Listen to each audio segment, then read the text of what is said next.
Hello and welcome to 2018, or should I say Happy New Year. This is Gary Sams, the Chief Wellness Officer for Ebix Benefits Administration and Wellness, and I'm really pleased to be back with you this year for another series of these monthly short webinars on various health topics. And I thought we'd start this year, and it's just kind of crazy to me to be saying 2018, but here we are in 2018, and I thought I'd start off here with a session around health goals and how we can achieve our health goals. For most of us, that's something that we typically start the New Year's off with. Last year I did a session on New Year's resolutions, and this is kind of like that, except a little more specific to really providing you with some tips about reaching your specific health goals. Let's start here. If you have a health goal for 2018, you're certainly not alone. And as I say here, I consider this kind of a health educator's universal truth. And that is, the truth is there's something about our health habits that all of us want, or maybe more importantly, need to change. And as Benjamin May says here in the quote that I have, the tragedy of life doesn't lie in not reaching your goal. The tragedy lies in having no goal to reach. And I think that's really true when it comes to our health. There may be someone out there that is in perfect health. They practice perfect health habits, how they eat, their exercise, all the different things that go into making our health. They do everything perfectly, and their cholesterol's perfect, their blood pressure, and all the other things.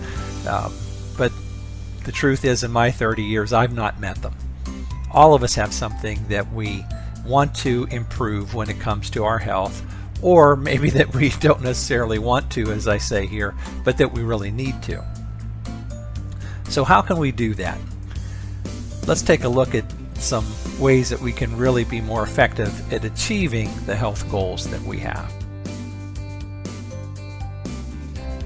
Some of you may be familiar with this acronym when it comes to goal setting. It's the SMART acronym. And I'm going to get into specifically what that means on the next slide. But the idea of being smart about goal setting and utilizing this technique that we're going to talk about is that it's really about planning and making a plan. And as I say, a goal without a plan is just a wish. And when it comes to dealing with our health habits, and particularly some difficult and challenging health behaviors, a wish for most of us just isn't going to do it. We're going to be much more successful when we have a plan.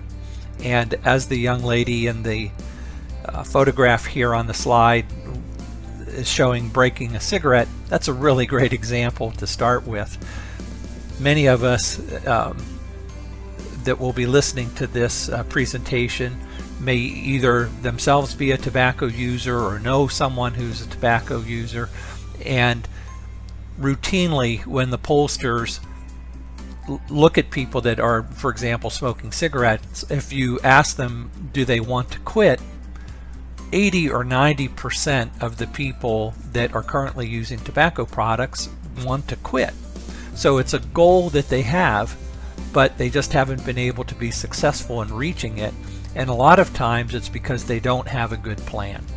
And in my career, I've been fortunate enough to be involved with, I'm guessing over 1 million people's quit attempts, either through our coaching services or the health education programs that I've written, or the nicotine replacement therapy products that we distribute through various states and health insurers and so forth. And in my experience, there are some people that are successful in quitting just because they have the willpower, and they one day decide that they're not going to smoke anymore, and they put their cigarettes down and they never pick them up again. But that's certainly not true for most people. Most people really need a deliberate, thoughtful plan to be successful in the long term. So let's use this SMART acronym to develop one of those plans. So S in SMART stands for specific. While it's okay to have a general goal of being healthier, in order to reach that general goal of being healthier, you really need to be more specific. So for example, with our 2018 goals, let's say that we have a goal of losing weight because we know we're a little bit overweight, and so we're going to concentrate on something specific. I'm going to lose some weight in 2018. So that's specific. Beyond that, we want the goal to be measurable. And in weight loss, that's pretty easy.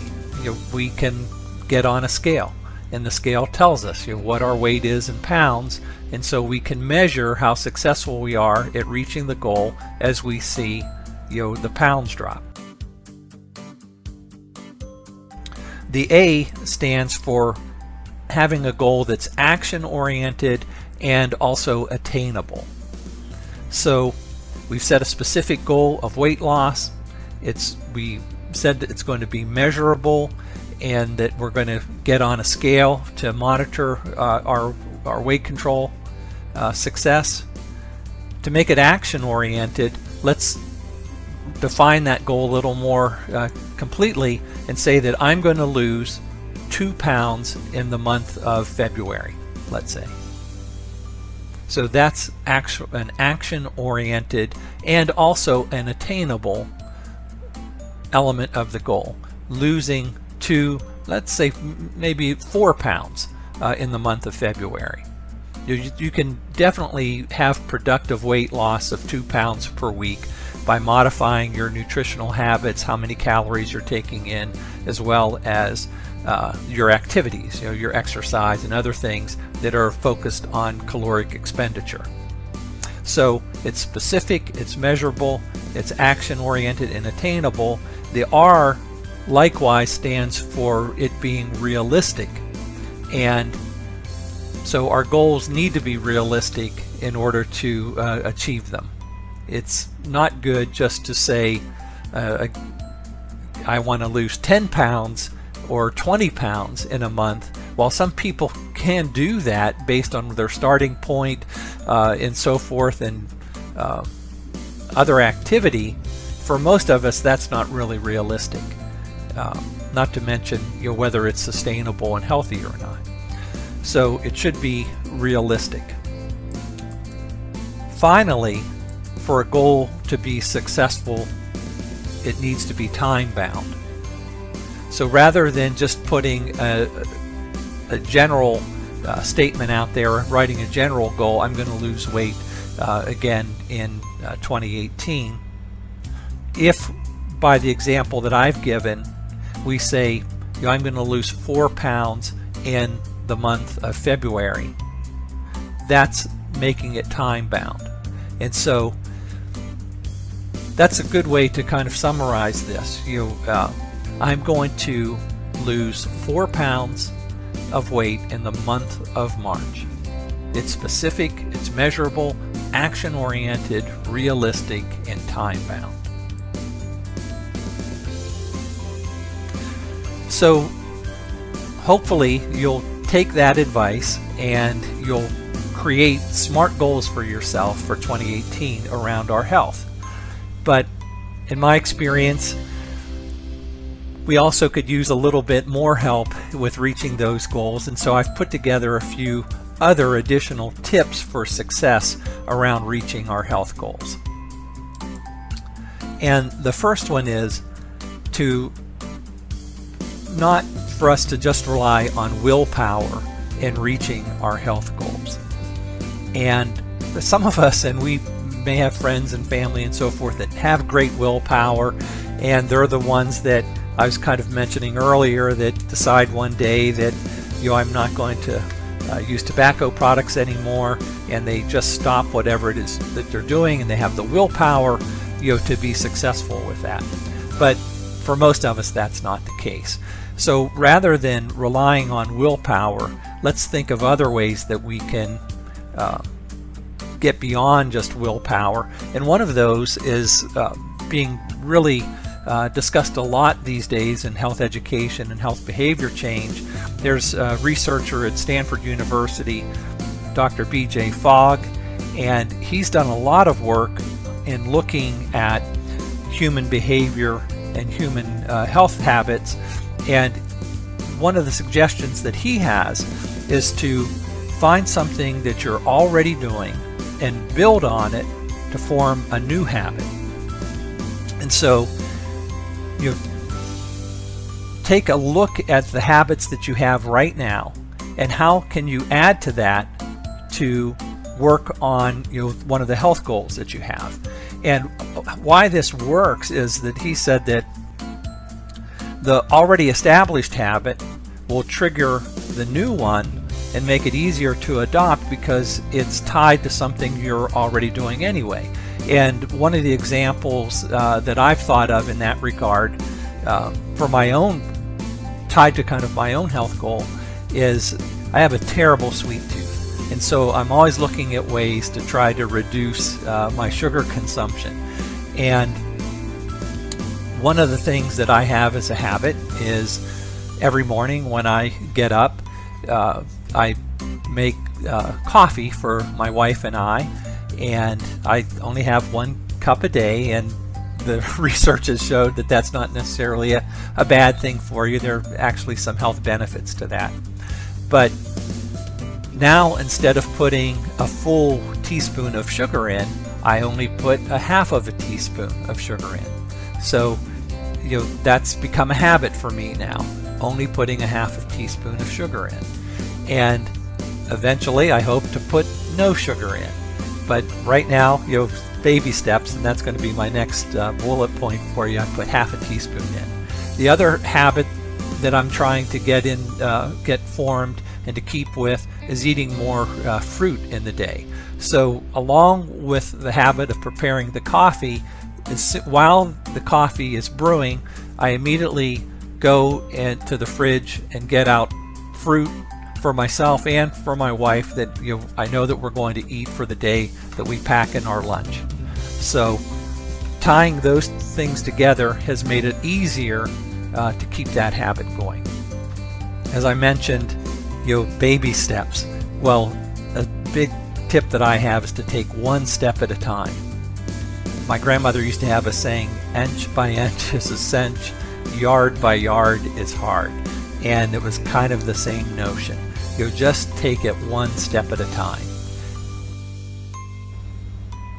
Focus on what you gain, not what you lose. Rather than thinking, well, I'm going to lose the pleasure of having the cupcake or the ice cream cone or what have you, what I try to focus on is by just making small modifications, like not putting too much sugar in my coffee, or eating a piece of fruit like an apple instead of a cookie. I know that I'm doing so much more for my health. I'm getting more energy, I'm losing weight, and so forth. So I'm really focused on what I'm gaining, not what I'm losing. Don't think about forever. It's kind of that continuation of 1 step at a time. Sometimes I think we put too much pressure on ourselves in thinking that I have to develop this new habit, and this is how it's going to be for the rest of my life, and I'll never be able to enjoy a donut again or what have you.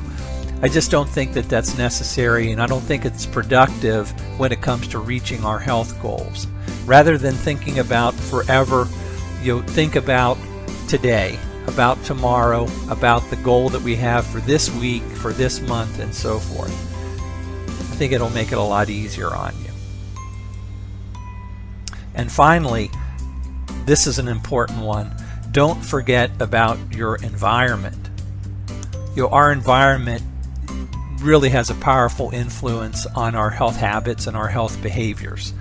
So take a look at your environment, and is the environment that you're operating in, is it supporting your goals or is it defeating your goals?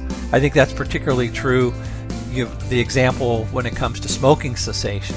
I always ask the people that I'm coaching, tell me about your environment. Do you live with other people that smoke, or spend a lot of time with other people smoking around you?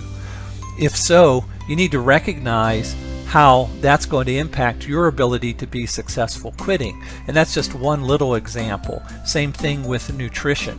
Is your family, the family meals that you prepare, are they in line with your health goals or not? Is your family supportive of your goals? So take a look at your environment and see how you can engineer that to really help you reach these goals. Some final thoughts. I quote Henry David Thoreau a lot in these talks because I really like the way he thinks. And he said, what you get by achieving your goals is not as important as what you become by achieving your goals. And I really like that. What we become by achieving our goals, even simple little health goals like I'm going to lose 4 pounds, in a month, it really sets us up for success in reaching other goals that we have, not only related to our health, but in life in general. It's that idea that nothing succeeds like success. We can build on our successes and become someone who, having success in reaching these goals, the small ones that we set and then larger ones, becomes the norm.